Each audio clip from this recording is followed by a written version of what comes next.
Boss Mumbai Indians Kolkata Knight రైడర్స్ని చిత్తు చెయ్యడానికి main reason hit man Rohit Sharma, Ryan Rickelton కలిసి చేసిన విధ్వంసమే. కానీ ముంబై కెప్టెన్ హార్దిక్ పాండ్యా మాత్రం అదంతా గొప్ప విషయం కాదని, వారి వల్ల మేం మ్యాచ్ గెలవలేదని, కేకేఆర్ని ఓడించడానికి అసలైన కారణం వేరే ఉందని చెప్పి అందరికీ షాక్ ఇచ్చాడు.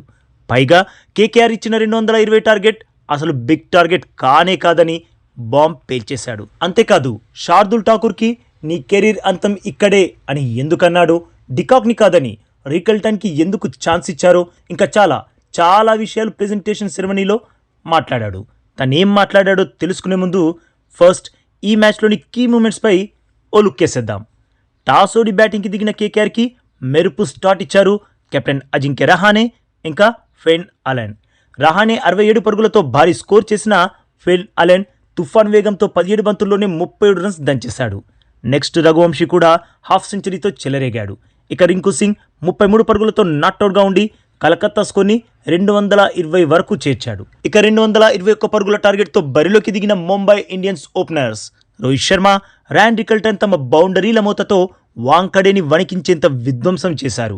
వీరిద్దరూ కలిసి ఫస్ట్ వికెట్కి 148 పరుగుల భారీ భాగస్వామ్యం నెలకొల్పారు. అది జస్ట్ 12 ఓవర్స్లోనే. దీన్ని బట్టి వీరు ఎలా చెలరేగారో అర్థం చేసుకోవచ్చు. ముఖ్యంగా రోహిత్ శర్మ ఆడిన కొన్ని షాట్స్ అయితే బాస్ మైండ్ బ్లోయింగ్. ఎన్నిసార్లు చూసినా మళ్ళీ మళ్ళీ చూడాలనిపించేంత అత్యద్భుతమైన షాట్స్ ఆడాడు. రోహిత్ 205 పైన స్ట్రైక్ రేట్తో 6 సిక్సర్లు 6 ఫోర్ల సహాయంతో కేవలం 38 బంతుల్లోనే 78 రన్స్ దంచుకొట్టాడు. రికిల్టన్ కూడా 8 సిక్స్లు 4 ఫోర్లతో 43 బంతుల్లోనే 81 రన్స్ బాధేశాడు. వీరిద్దరి కిర్రాక్ పార్ట్నర్షిప్ వల్ల 10 ఓవర్స్ పూర్తయ్యేసరికి మ్యాచ్ ముంబై చేతికి చిక్కింది. ఇక వీరిద్దరు అవుట్ అయ్యాక మిగతా వారు విజయ లాంఛనాన్ని ముగించేశారు. ముంబై టీం 19.1 ఓవర్లో టార్గెట్ ఛేదించి కలకత్తా టీంని 6 వికెట్ల తేడాతో చిత్తు చేసింది.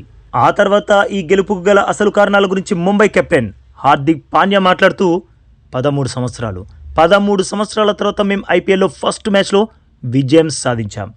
నిజంగా ఇది చాలా చాలా సుదీర్ఘ నిరీక్షణ. అయితే మేం ప్రతిసారి ఓ ఘన విజయంతో సీజన్ని స్టార్ట్ చేయాలి అనుకునేవాళ్ళం. బట్ అలా జరగలేదు. కానీ ఈసారి మాత్రం విజయంతో ఈ సీజన్ని ప్రారంభించినందుకు చాలా సంతోషంగా ఉంది. ఇక ప్రస్తుత క్రికెట్లో 220+ టార్గెట్ని ఛేదించడం అంత కష్టమేం కాదు. పైగా ఈ వికెట్ ఎలా స్పందిస్తుందో మాకు బాగా తెలుసు.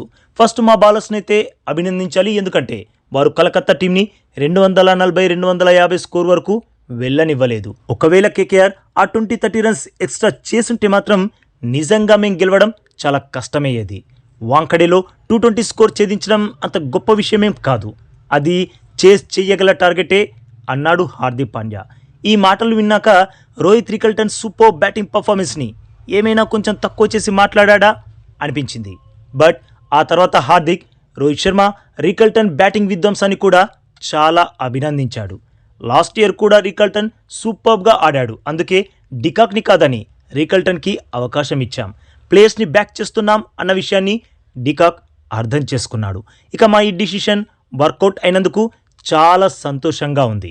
ఇక రోహిత్ శర్మ ఆడిన కొన్ని షాట్స్ చూస్తే ఎవరైనా నోరెళ్ళబట్టాల్సిందే.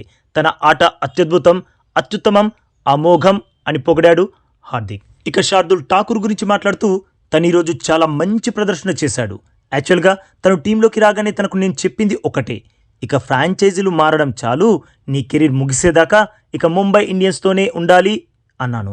నిజంగా శార్దుల్ బ్యాటర్ని బోల్తా కొట్టించిన విధానం, బౌలింగ్ చేసిన తీరు ఎక్స్ట్రా ఆర్డినరీ అని అన్నాడు హార్దిక్ పాండ్యా.